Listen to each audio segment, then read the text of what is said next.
पहलगामचा दहशतवादी हल्ला ताजा असतानाच या हल्ल्यानंतरनं भारत पाकिस्तान बॉर्डरवर मोठी घटना घडली आहे।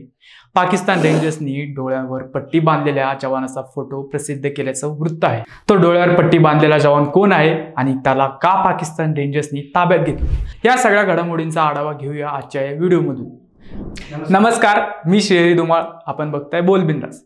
पाकिस्तानच्या फिरोजपूर जिल्ह्यात चुकून आंतरराष्ट्रीय सीमा ओलांडल्यानंतरनं भारताच्या एका सीमा सुरक्षा दलाच्या म्हणजेच BSFच्या जवानाला पाकिस्तान रेंजर्सनी ताब्यात घेतले आणि त्या संदर्भात पाकिस्तान रेंजर्सनी डोळ्यावर पट्टी बांधलेल्या त्या जवानाचा फोटो प्रसिद्धही केला।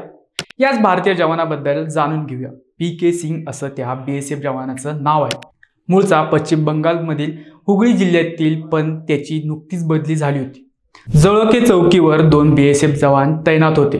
आता इथे ही गोष्ट लक्षात घेणे गरजेचे आहे की या प्रदेशातील शेतकऱ्यांची शेतीची जमीन काटेरी तारांच्या कुंपणाच्या पलीकडे आहे, परंतु ती अजूनही भारतीय हद्दीत आहे। त्यांच्या BSFच्या देखरेखीखाली निश्चित वेळेला या शेतात काम करण्याची परवानगी आहे। या कर्तव्यासाठी तैनात असलेल्या BSF जवानांना किसान कार्ड म्हणून ओळखले जाते। उन्हाळ्यात शेतकऱ्यांना त्यांच्या शेतात जाण्यासाठी सकाळी 9 ते सायंकाळी 5 वाजेपर्यंत वेळ निश्चित केली आहे। मिळालेल्या माहितीवरून घटनेच्या वेळी सिंग यांच्याकडे AK-47 रायफल आणि पाण्याची बाटली होती असं सांगितलं जातं। फिरोजपूरच्या ममदोट सेक्टरमध्ये BSFच्या कुंपण गेट क्रमांक 208/1 जवळ ही घटना घडली। अपघाताने चुकून PK सिंग यांनी बॉर्डर क्रॉस केली आणि त्यांना ताब्यात घेतले गेले, पण अशा घटना नेहमी घडत असतात असा दावा BSFने द संडे गार्डियन या वृत्ताच्या माध्यमातून दिली।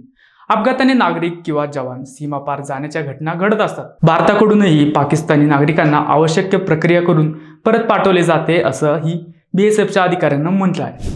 PK सिंग यांच्या बाबतीतही या सगळ्या प्रक्रिया पूर्ण करून त्यांना परत आणलं जाईल। अशा माहितीपूर्ण व्हिडिओसाठी आमच्या चॅनलला सबस्क्राईब करायला विसरू नका। धन्यवाद। जय हिंद।